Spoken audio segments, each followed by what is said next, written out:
الحمد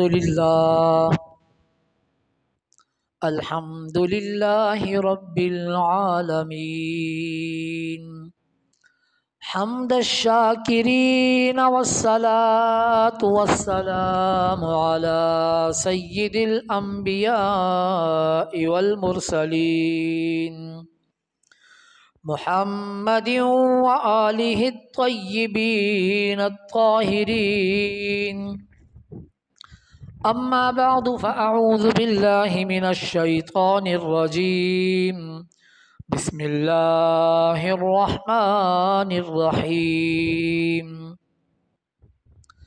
هو الاول والآخر والظاہر والباطن صدق اللہ مولانا العظیم وصدق رسوله النبی الحبیب الکریم ونحن على ذلك لمن الشاهدين والشاكرين والحمد لله رب العالمين يا صاحب الجمال ويا سيد البشر من وجهك المنير لقد نور القمر لا يمكن الثناء كما كان حقه بعد از خدائے بزرگ توی قصہ مختصر ان اللہ وملائکته يصلون على النبی یا ایہا الذین آمنوا صلوا علیہ وسلموا تسلیما اللہم صل علی سیدنا محمد وعلى آل سیدنا محمد وبارک وسلم صلاة وسلاما علیک یا سیدی یا رسول اللہ۔ حمد و صلات کے بعد معزز و محترم سامعین عزیز وقار حاضرین گرامی قدر، السلام علیکم ورحمۃ اللہ وبرکاتہ۔ آج میں نے آپ حضرات کے سامنے ایک آیت کریمہ کا جز تلاوت کیا ہے۔ دعا فرمائے اللہ تعالیٰ اس کا مفہوم اور معنی صحیح طریقے سے بیان کرنا اور ہم سب کو اس پر عمل پیرا ہونا نصیب فرمائے۔ جو آیت کریمہ کا جز میں نے تلاوت کیا، ارشاد ہوتا ہے هو الاول والآخر والظاہر والباطن۔ اس آیت کا مصداق مفسرین کرام نے مختلف ذکر کیا ہے۔ کچھ علماء کرام فرماتے ہیں کہ اس سے مراد اللہ رب العزت کی ذات اقدس ہے، یعنی اللہ تعالیٰ اول بھی ہے، آخر بھی ہے، ظاہر بھی ہے اور باطن بھی ہے۔ اور کچھ مفسرین کرام نے لکھا کہ اس سے مراد پیارے آقا کی ذات اقدس و اطہر و اعلیٰ ہے کہ پیارے آقا اول بھی ہیں، آخر بھی ہیں، ظاہر بھی ہیں اور باطن بھی ہیں۔ تو آئیے آج ہم دونوں تفاسیر کا جائزہ لیتے ہیں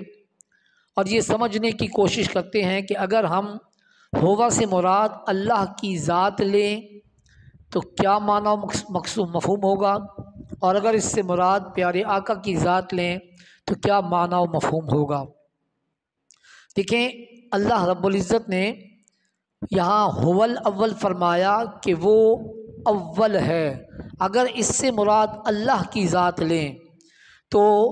دنیا کا مشاہدہ کرتے ہوئے ہمیں معلوم ہوتا ہے کہ دنیا میں سب سے پہلے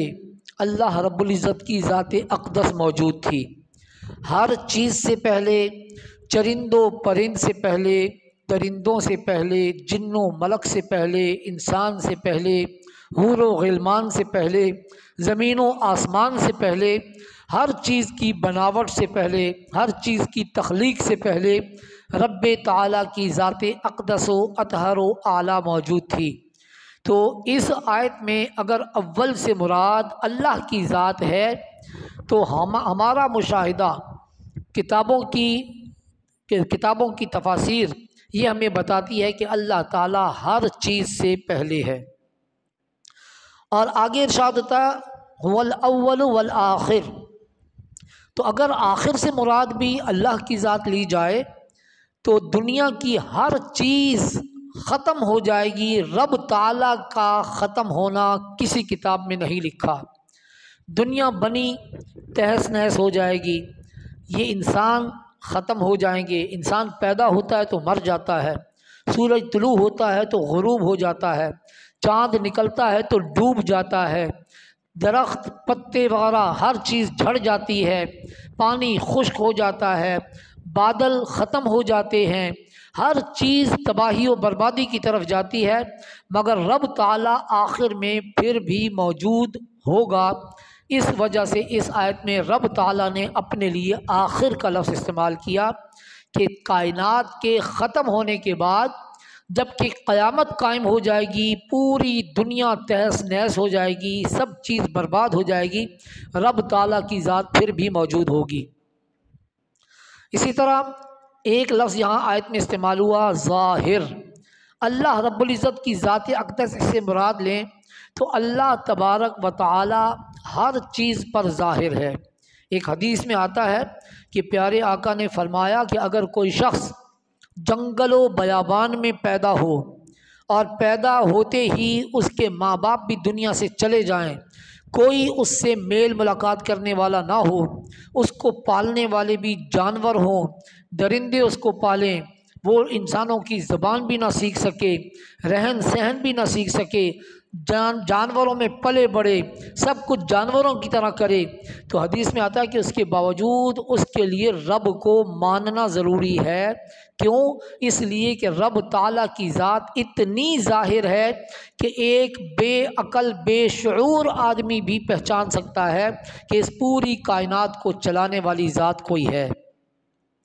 اور آج کل کے جدید دور میں تو رب کو پہچاننے کے لیے اور بھی بہت سارے طریقہ کار موجود ہیں، مگر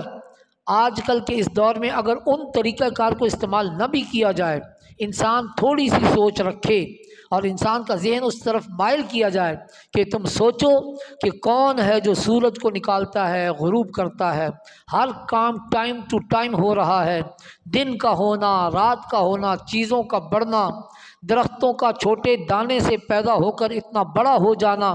انسان کا چھوٹا بچہ پیدا ہو کر انتہائی جوان، پھر نوجوان اور پھر بڑھاپے کی طرف جانا، یہ سارا نظام دیکھو اور فیصلہ کرو کہ یہ سارا نظام چلانے والا کون ہے، تو پھر بھی ذہن اسی طرف جائے گا کہ اس سب کو چلانے والی کوئی ذات ہے، اس ذات کا ماننا پھر بھی ضروری ہوگا۔ یعنی یوں سمجھ لیں کہ ایک چھوٹے سے دانے سے لے کر، مکھی سے لے کر، مکڑی سے لے کر ہاتھی تک اور بڑی بڑی چیزوں تک اور دنیا جہاں کی بڑی بڑی چیزوں تک، ہر چیز کی پیدائش میں، تخلیق میں، پیدا ہونے میں، ختم ہونے میں رب تعالیٰ کی ذات ظاہر و باہر ہے، تو رب تعالیٰ کو ہر چیز سے پہچانا جا سکتا ہے، تو اس لیے رب تعالیٰ کی ذات بھی ظاہر۔ اسی طرح اس آیت میں ایک لفظ استعمال ہوا باطن، یعنی پوشیدہ ہونا، تو رب تعالیٰ کی ذات اگر اس سے مراد لی جائے تو رب تعالیٰ پوشیدہ بھی ہے، اور کیسا پوشیدہ ہے کہ آج تک رب تعالیٰ کو کسی نے دیکھا نہیں۔ نبیوں نے فرمائش ظاہر کی کہ یا اللہ رب ارنی انظر الیک، اے رب میں تجھے دیکھنا چاہتا ہوں مگر دیکھ نہ سکے۔ رب تعالیٰ اتنا پوشیدہ کہ کوئی بھی اس کو دیکھ نہ سکا۔ رب تعالیٰ کے بارے میں ہم نے پڑھا، ہم نے سنا، ہم نے لکھا ہوا دیکھا، ہم نے سب کچھ کیا، مگر رب تعالیٰ کو دیکھنے کے بارے میں کسی نے کوئی بھی قول ظاہر نہیں کیا سوائے پیارے آقا کے، کہ پیارے آقا کو رب تعالیٰ نے اپنا آپ معراج کی رات دکھا دیا کہ کہیں کوئی میرے ہونے کا ہی انکار نہ کر دے کہ جب رب نظر ہی نہیں آ رہا تو کہیں ایسا تو نہیں کہ ہے ہی نہیں۔ تو رب تعالیٰ نے جب ایک کو دکھا دیا تو یہ گواہی ہو گئی کہ رب ہے۔ تو رب تعالیٰ نے اپنے آپ کو اتنا پوشیدہ رکھا کہ کوئی بھی اس کو پہچان نہ سکا، اور اتنا ظاہر رکھا کہ ذرا سی بات سے پہچان سکتے ہیں، آخر میں رکھا کہ دنیا ختم پھر بھی ہے، اور اول رکھا کہ دنیا نہیں تھی وہ تب بھی تھا۔ تو ان چاروں صفات کا مصداق اللہ رب العزت کی ذات، اول بھی اللہ، آخر بھی اللہ، ظاہر بھی اللہ اور باطن بھی اللہ۔ تو یہ چاروں صفات رب تعالیٰ کے لیے، اور ہوا ضمیر کا مصداق رب تعالیٰ کی ذات، یہ مفسرین کرام نے اپنی تفاسیر میں ذکر کیا۔ اور جن دوسرے مفسرین کرام نے اس ہوا سے مراد پیارے آقا کی ذات لی کہ اول آخر ظاہر باطن پیارے آقا کی ذات ہے، انہوں نے بھی اس پر دلائل پیش کیے، اور ان دلائل کو دیکھ کر بھی پتہ چلتا ہے کہ اس آیت کا مصداق پیارے آقا کی ذات بھی بن سکتی ہے۔ پیارے آقا کو اللہ رب العزت نے اول بنایا، اور اگر اس سے مراد پیارے آقا کی ذات لیں تو کیسے اول؟ کہ حضور نبی کریم علیہ الصلاۃ والتسلیم کی پیدائش کے بارے میں ارشاد ہوتا ہے، خود پیارے آقا نے اس بات کو نقل فرمایا کہ اول ما خلق اللہ نوری، کہ اللہ تعالیٰ نے روئے زمین پر ہر چیز بنانے سے پہلے، دنیا جہاں کی ہر چیز کو تخلیق کرنے سے پہلے پیارے آقا کے نور کو پیدا فرمایا۔ یعنی اس وقت جب کوئی بھی نہیں تھا، نہ کب تھا، نہ تب تھا، نہ اب تھا، نہ ادھر تھا، نہ ادھر تھا، نہ جدھر تھا، نہ شمس تھا، نہ قمر تھا، نہ حور تھے، نہ غلمات تھے، نہ جنت تھی، نہ رضوان تھا، صرف بنانے والے رب کی ہستی تھی اور بننے والے محمد کی ہستی تھی۔ تو رب تعالیٰ نے اپنے بعد جس کو سب سے پہلے پیدا فرمایا وہ پیارے آقا کی ذات ہے۔ تو اس آیت میں اول بھی پیارے آقا ہیں، اور پیارے آقا بھی اس کا مصداق بن سکتے ہیں۔ اللہ تعالیٰ نے سب سے پہلے تخلیق کے اعتبار سے پیارے آقا کے نور کو پیدا فرمایا۔ اسی طرح پیارے آقا نے آپ کے لیے جو صفت استعمال کی وہ ہے هو الاول والآخر، تو آپ کو آخر بھی کہا۔ اب آخر کس اعتبار سے؟ مفسرین کرام فرماتے ہیں کہ ہوا سے مراد جب پیارے آقا کی ذات لیں تو پیارے آقا سب سے آخر بھی ہیں، اور آخر کس اعتبار سے ہیں کہ تمام نبی دنیا میں تشریف لا چکے، کم و بیش 1,24,000 انبیاء کرام جب دنیا میں آ چکے تو اس کے بعد سب سے آخر میں پیارے آقا کی تشریف آوری ہوئی، اور پیارے آقا نے تشریف لا کر نبوت کے دروازے کو بند فرما دیا۔ اسی لیے ہم کہتے ہیں کہ آپ ختم نبوت کے تاج سے سرفراز ہو کر آئے، ختم نبوت کا تاج پہن کر آئے۔ اور پیارے آقا کے لیے قرآن مجید میں اللہ تبارک و تعالیٰ نے خاتم النبیین کا لفظ ذکر کیا کہ آپ نبوت کو ختم فرمانے والے ہیں،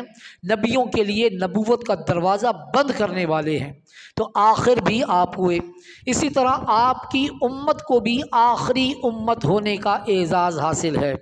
یعنی پہلے بہت ساری امتیں آئیں، بہت سارے انبیاء کرام آئے، انبیاء کرام آ کر چلے گئے، اس کو صحیح کریں بیٹا، انبیاء کرام آ کر دنیا سے چلے گئے۔ جب انبیاء کرام دنیا سے آ کر چلے گئے تو اس وقت پیارے آقا تشریف لائے اور آپ کو خاتم النبیین ہونے کا اعزاز حاصل ہوا، یعنی نبوت کے دروازے کو بند کرنے والے۔ صحیح طرح ٹریٹ کرو،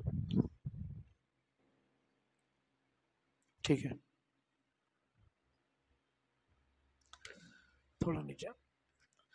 نبوت کے دروازے کو، اس کو بیٹا کھولیں، تھوڑا پیچھے کریں، کھولو اس کو، کھولیں اس کو، کھولیں اس کو، کھولو کھولو کھولو، اور ڈھیلا کرو، اب کرو، ٹائٹ کر دو، ٹائٹ۔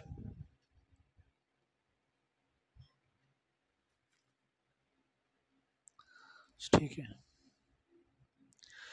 تو نبوت کے دروازے کو بند کرنے والے آپ ہیں، اس وجہ سے آپ کو آخر کہا گیا۔ تو جب آپ آخر میں آئے تو آپ کی امت بھی سب سے آخر میں آئی۔ کتابیں اللہ تبارک و تعالیٰ نے آسمان سے نازل فرمائیں، بہت سی کتابیں آئیں،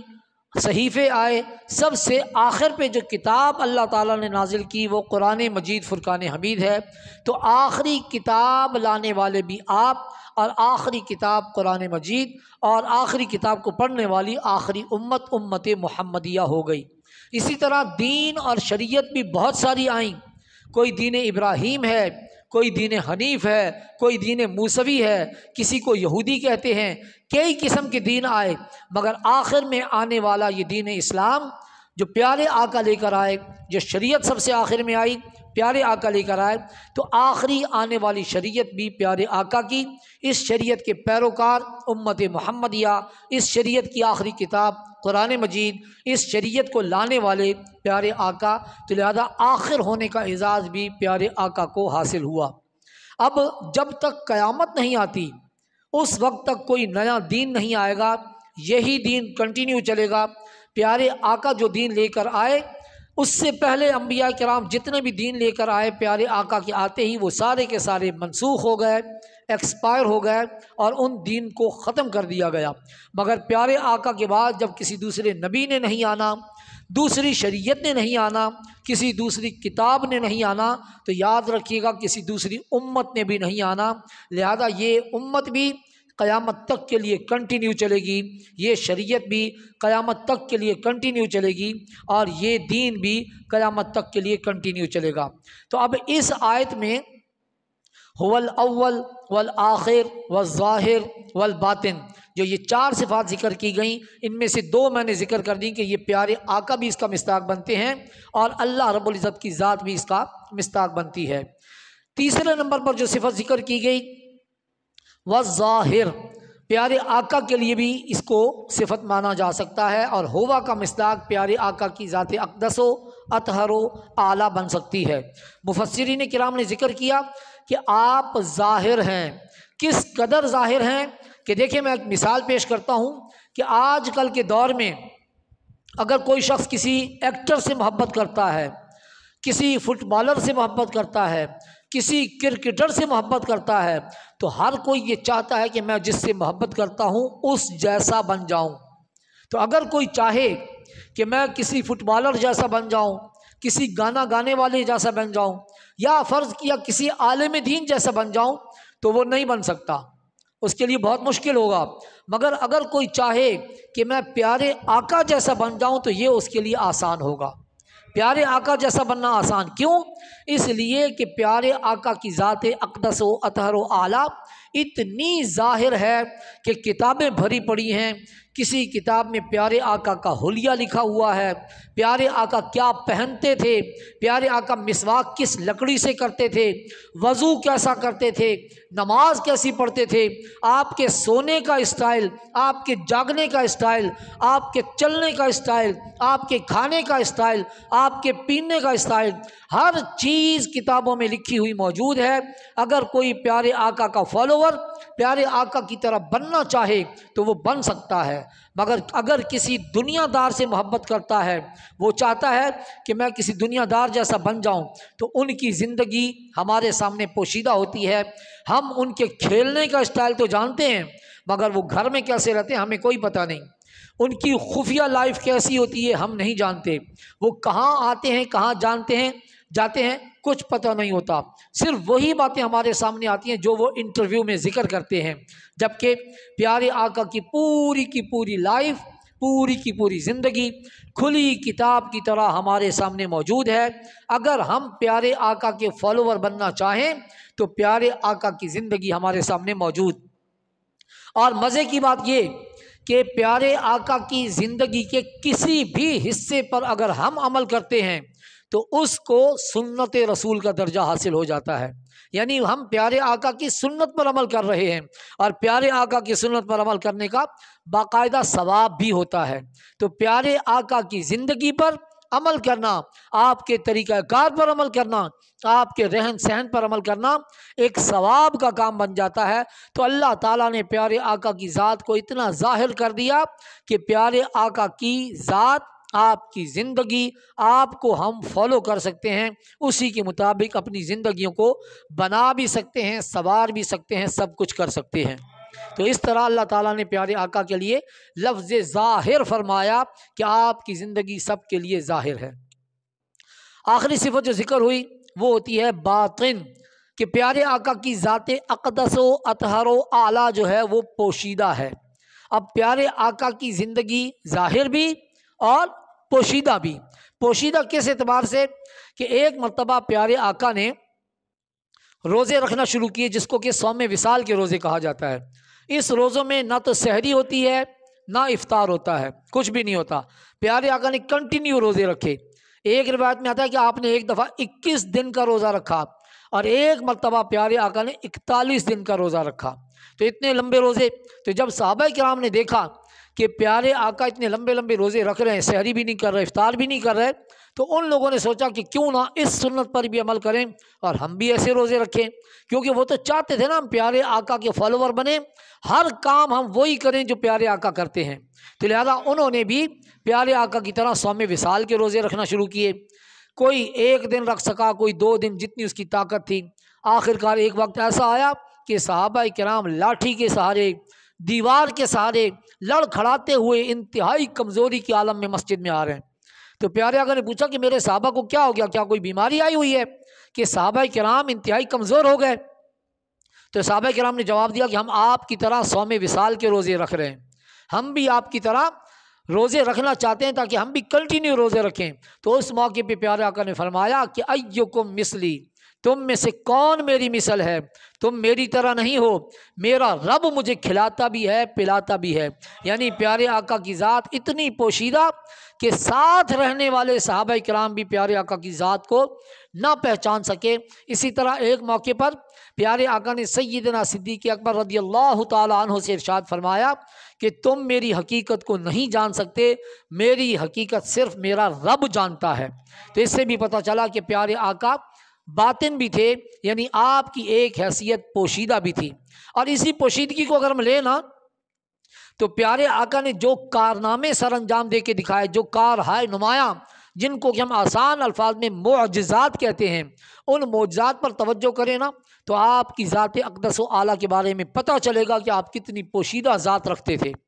یہ سارے معجزات ظاہری بات ہے کہ اللہ تعالیٰ سے ڈائریکٹ آپ کا کوئی کنیکشن تھا جس وجہ سے یہ ہوئے، تو یہ آپ کی پوشیدگی تھی۔ آپ دیکھیں پیارے آقا رات کے تھوڑے سے حصے میں معراج سے ہو کر آ گئے، رب تعالیٰ سے ملاقات کر کے آ گئے، تمام انبیاء کرام سے ملاقات کر کے آ گئے، اور یہ سب کچھ آپ نے پوشیدہ رکھا، جتنا بتانا تھا بتایا۔ آج تک ہم معراج کے بارے میں یہ تو جانتے ہیں کہ پیارے آقا گئے، یہ بھی جانتے ہیں کہ پیارے آقا واپس آئے، یہ بھی جانتے ہیں کہ ملاقاتیں کیں، یہ بھی جانتے ہیں کہ اللہ تعالیٰ کے پاس بھی گئے، اللہ تعالیٰ سے بھی میل ملاقات ہوئی، مگر کوئی بھی کسی کتاب میں یہ نہیں لکھ سکا کہ رب تعالیٰ کے ساتھ آپ کی باتیں ہوئی کیا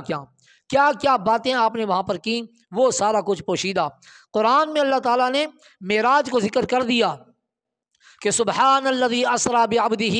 لیلا من المسجد الحرام الی المسجد الاقصی، مسجد حرام سے مسجد اقصی تک کی سیر کا ذکر ہے۔ اسی طرح قرآن میں اللہ تعالیٰ نے ذکر کر دیا والنجم اذا ہوا ما ضل صاحبکم وما غوا وما ينطق عن الهوى ان هو الا وحی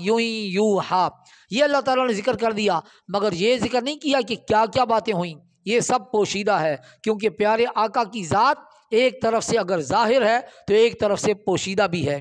رب تعالیٰ کی ذات اقدس و اطہر و اعلیٰ کے بارے میں یہ چاروں صفات جو ہوا ضمیر کے ساتھ آئی ہیں، جس طرح اللہ تعالیٰ کے لیے ثابت ہیں، اسی طرح پیارے آقا کے لیے بھی ثابت ہیں۔ جس طرح اللہ رب العزت اول آخر ظاہر باطن سے متصف ہے، اسی طرح پیارے آقا بھی اول آخر ظاہر اور باطن سے متصف ہیں۔ یہی 4 صفات رب تعالیٰ کی بھی اور یہی 4 صفات پیارے آقا کے اندر بھی پائی جاتی ہیں۔ تو اب جب ہم یہ صفات ذکر کرتے ہیں تو کئی فتویٰ لگانے والے یوں فتویٰ لگا دیتے کہ تم پیارے آقا کو رب تعالیٰ کے ساتھ ملا دیتے ہو۔ اب آپ ایمانداری سے بتائیے، میں نے دونوں پہلو آپ کے سامنے رکھ دیے، کیا یہ ہم نے ملایا ہے اللہ تعالیٰ کے ساتھ، یا اللہ تبارک و تعالیٰ نے صفات ذکر کر کے اور پیارے آقا کو ان صفات سے متصف کر کے خود رب تعالیٰ نے اپنی صفات اور پیارے آقا کی ایک جیسی صفات ذکر کر دیں؟ رب تعالیٰ پیارے آقا کو اپنے ساتھ ملانا چاہتا ہے یا ہم ملاتے ہیں؟ یہاں پر پتہ یہ چلے گا کہ یہ رب تعالیٰ کی مرضی اور مشیت ہے کہ جو صفات اللہ تعالیٰ میں پائی جاتی ہیں وہی صفات پیارے آقا میں بھی پائی جاتی ہیں۔ اسی طرح اگر اس پر ہم تھوڑی سی لمبی بحث کریں تو بہت سارے ایسے پیارے آقا کے معجزات سامنے آئیں گے۔ ابھی میں نے معراج کا ذکر کیا، صرف معراج نہیں، بہت سارے ایسے معجزات سامنے آئیں گے کہ جن کو ہم آج تک نہیں بتا سکے کہ یہ کیسے ہوئے کیسے نہیں ہوئے، کیونکہ یہ رب تعالیٰ اور پیارے آقا کے درمیان میں راز۔ ابھی میں صرف معجزات کی طرف نہیں جاتا، صرف ایک چھوٹی سی مثال پیش کرتا ہوں کہ ہم قرآن مجید پڑھتے ہیں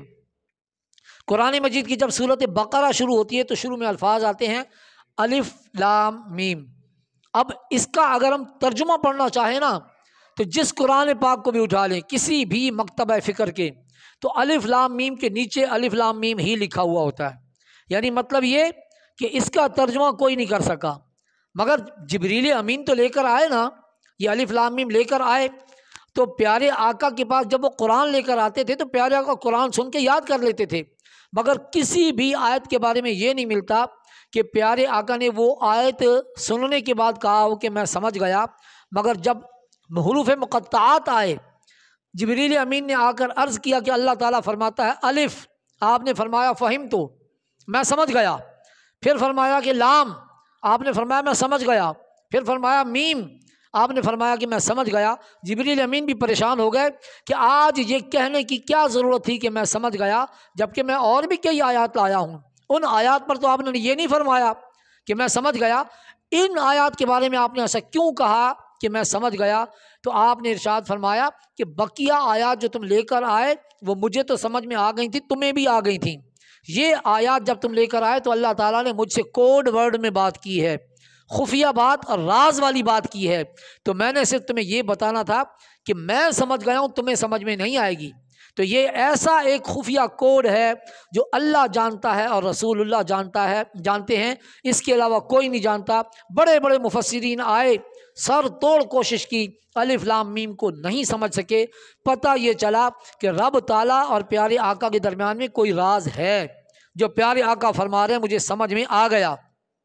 اسی لیے تو اللہ تعالیٰ نے اپنی اور پیارے آقا کی یہ صفات ذکر کی ہیں تاکہ لوگوں کو سمجھ میں آ جائے کہ جس طرح میں ظاہر ہوں پیارے آقا بھی ظاہر، جس طرح میں باطن ہوں پیارے آقا بھی باطن۔ رب تعالیٰ کی حقیقت کو کوئی نہیں جان سکتا تو پیارے آقا کی حقیقت کو بھی کوئی نہیں جان سکتا۔ تو اس حوالے سے یہ چار صفات جو میں نے ذکر کی یہ رب تعالیٰ میں بھی پائی جاتی ہیں اور پیارے آقا میں بھی۔ میں نے صرف حروف مقطعات کا ذکر کیا۔ اگر ہم آ جاتے ہیں معجزات کی طرف اور اسی طرح پیارے آقا کے کارناموں کی طرف تو ہمیں پتہ چلے گا کہ کئی دفعہ ایسا ہوا کہ آپ نے جو بات سوچی رب تعالیٰ نے اس کے مطابق قرآن نازل فرما دیا۔ ایسی کئی مثالیں ملتی ہیں، مطلب یہ لگتا ایسے ہے کہ جیسے اللہ تعالیٰ کا اور پیارے آقا کا آپس میں کوئی کنیکشن ہے، کوئی ایسا کنیکشن جو ہم نہیں دیکھ سکتے۔ رب تعالیٰ نے پیارے آقا کی ذات کو اور اپنی ذات کو اتنا پوشیدہ رکھا کہ رب کے درمیان میں اور پیارے آقا کے درمیان میں کوئی ایسا راز ہے جو ہم نہیں جان سکتے، جیسا کہ قرآن میں ہی واقعہ موجود کہ پیارے آقا مدینۃ المنورہ میں نماز پڑھ رہے ہیں، نماز کے دوران آپ نے آسمان کی طرف دیکھا، پھر آپ نے دیکھا، تیسری مرتبہ دیکھا تو قرآن کی آیت، آپ نماز پڑھ رہے ہیں کہ قرآن کی آیت نازل ہو گئی کہ قد نرا تقلب وجهک فی السماء، کہ اے محبوب ہم آپ کے چہرے کو آسمان کی طرف اٹھتا ہوا دیکھ رہے ہیں، فَلَنُوَلِّيَنَّكَ قِبْلَةً تَرْضَاهَا، رب تعالیٰ نے یہ بتا دیا کہ میں یہ بھی سمجھ گیا کہ اے محبوب آپ آسمان کی طرف کیوں دیکھ رہے ہیں، آپ یہ چاہتے ہیں کہ ہمارا قبلہ جو ہے وہ بجائے بیت المقدس کے خانہ کعبہ بن جائے، تو فَلَنُوَلِّيَنَّكَ قِبْلَةً تَرْضَاهَا، ہم ان قریب پھیر دیں گے آپ کو اس طرف کہ جس قبلے پر آپ راضی ہو جائیں گے۔ جیسے یہ آیت نازل ہوئی، ظہر کی نماز چل رہی تھی، 2 رکعتیں ہو چکی تھی اور قبلہ بالکل اس طرف منہ کر کے پڑھ رہے تھے، آپ نے اپنے آپ کو پھیرا، اگلی طرف چلے گئے، بقیہ 2 رکعتیں دوسری طرف منہ کر کے پڑھیں۔ آج بھی اس مسجد میں جہاں یہ قبلہ چینج ہوا تھا جا کر دیکھیں، دونوں طرف مصلوں کے نشان بنے ہوئے ہیں کہ پیارے آقا اس طرف منہ کر کے نماز پڑھتے تھے، پھر آپ نے اس طرف منہ کر کے نماز پڑھنا شروع کی۔ نماز کے اندر ہی رب تعالیٰ اور پیارے آقا کے درمیان میں ایسا راز و نیاز اشاروں میں ہوا کہ پیارے آقا سمجھ گئے اور اللہ تعالیٰ نے اعلان فرما دیا کہ جہاں آپ کا جی چاہتا ہے منہ کر کے نماز پڑھیں۔ مطلب یہ کہ ہم عبادت کرتے ہیں اللہ تعالیٰ کی، ہم نماز پڑھتے ہیں اللہ کے لیے، مگر کس طرف منہ کر کے نماز پڑھیں اس کے لیے مرضی پیارے آقا کی چلتی ہے۔ پیارے آقا بیت المقدس کی طرف منہ کر کے نماز پڑھ رہے تھے تو سب کو حکم تھا کہ تم بھی ادھر منہ کر کے نماز پڑھو، اور جب پیارے آقا نے خانہ کعبہ کی طرف منہ کر کے نماز پڑھنا شروع کی تو سب کو حکم ہو گیا کہ اب تم بھی خانہ کعبہ کی طرف منہ کر کے نماز پڑھو۔ تو یہ تو ایک بات ہو گئی، ایک بات میں نے آپ کو بتا دی کہ پیارے آقا نے کس طرح رب تعالیٰ سے راز و نیاز کی باتیں کی اور قبلہ چینج ہو گیا۔ اسی طرح اور بھی کئی ایسے معجزات اور واقعات ملتے ہیں۔ ایک بہت مشہور واقعہ ہے جو میں آپ کے سامنے سنانا چاہتا ہوں کہ ایک دفعہ ایک جنگ کے دوران آپ کے ساتھ آپ کی زوجہ محترمہ حضرت سیدہ عائشہ صدیقہ رضی اللہ تعالی عنہا موجود تھیں کہ اچانک ان کا ہار گم ہو گیا، اور انہوں نے ضد کر لی کہ جب تک مجھے ہار نہیں ملے گا میں یہاں سے جانے کی اجازت نہیں دوں گی۔ اب پیارے آقا نے ان کو کہا کہ اگر اب تم اجازت دے دو تو چلتے ہیں۔ انہوں نے کہا نہیں، جب تک میرا ہار نہیں ملتا قافلہ یہیں پر رہے گا۔ پیارے آقا نے ڈھونڈنے کے آرڈر جاری کر دیے۔ اچانک صحابہ کرام نے آ کر بتایا کہ پانی ختم ہو گیا ہے، وضو کے لیے پانی نہیں ہے اور نماز کا ٹائم گزرا جا رہا ہے، نماز قضا ہو جائے گی۔ پیارے آقا نے حکم فرما دیا کہ جب تک ہار نہیں ملتا ہم نہیں جا سکتے۔ اب صحابہ کرام پریشان کہ وضو نہیں کریں گے تو نماز کیسے پڑھیں گے۔ جیسے ہی نماز کا ٹائم کلوز ہوا، اچانک قرآن کی آیت نازل ہو گئی کہ تیمم کر کے نماز پڑھ سکتے ہیں۔ جب تیمم کرنے کی اجازت مل گئی تو صحابہ کرام بڑے خوش ہوئے کہ ہم تو ساری زندگی پریشان رہتے کہ وضو کے لیے پانی نہیں ہوگا تو کیا کریں گے، اب ہمارے پاس ایک الٹرنیٹ آ گیا ہے، اب ہم وضو نہیں کر سکیں گے تو تیمم کر لیا کریں گے۔ تو تیمم کر کے سب نے نماز پڑھی۔ جیسے ہی نماز پڑھی پیارے آقا نے حکم دیا کہ اب چلو یہاں سے چلتے ہیں۔ سیدہ عائشہ خاموش ہو گئیں کہ بھائی ابھی میرا ہار ملا نہیں، آرڈر دے دیا، خاموش ہو گئیں کیسے بولتی۔ تو جیسے ہی سب نے چلنے کے لیے تیاری کی، اونٹ کھڑا ہوا تو اونٹ کے نیچے سے وہ ہار مل گیا۔ تو پیارے آقا نے یوں سمجھ لیں کہ رب تعالیٰ سے ایسا کچھ خاص کانٹیکٹ کیا ہوا تھا کہ اس ہار کی وجہ سے قافلے کو روک کے رکھا۔ اس روکنے کی وجہ سے تیمم کی آیات نازل ہوئیں۔ جب تیمم کی آیات نازل ہو گئیں، صحابہ کرام نے تیمم کر کے نماز پڑھ لی۔ تو پیارے آقا نے حکم دیا کہ اب چلو، کیونکہ آپ بھی جانتے تھے جب ہم چلنے لگیں گے تو ہار خود بخود مل جائے گا۔ یہ ہے پیارے آقا کے رب تعالیٰ کے ساتھ خاص کانٹیکٹ، جس کی وجہ سے رب تعالیٰ نے آپ کے لیے صفت باطن کو یہاں پر وضع کیا۔ تو آج میں نے پیارے آقا کی یہ 4 صفات، یہ ایسی 4 صفات ہیں کہ جو رب تعالیٰ میں بھی پائی جاتی ہیں، پیارے آقا میں بھی پائی جاتی ہیں، آپ کے سامنے بیان کی۔ اللہ تعالیٰ سے دعا کریں کہ اللہ تعالیٰ ہم سب کو عالم با عمل بنائے، صحیح طریقے سے قرآن اور حدیث کو سمجھنے کی توفیق عطا فرمائے، اس پر عمل پیرا ہونے کی توفیق عطا فرمائے، اور عزت و ناموس کے لائق جتنے بھی لوگ ہیں ان سب کا ادب و احترام کرنے کی اللہ تعالیٰ ہم سب کو توفیق عطا فرمائے۔ آخر میں ہمیشہ کی طرح پھر جہاں تک میری آواز جا رہی ہے یہ اعلان کرنا چاہوں گا کہ آپ حضرات اس مسجد کے صرف نمازی نہیں ہیں بلکہ معاون بھی ہیں۔ اس مسجد کے لیے تعاون کے حوالے سے ضرور خیال رکھا کریں۔ اللہ تعالی ہم سب کا حامی و ناصر ہو۔ وما توفیقی الا باللہ۔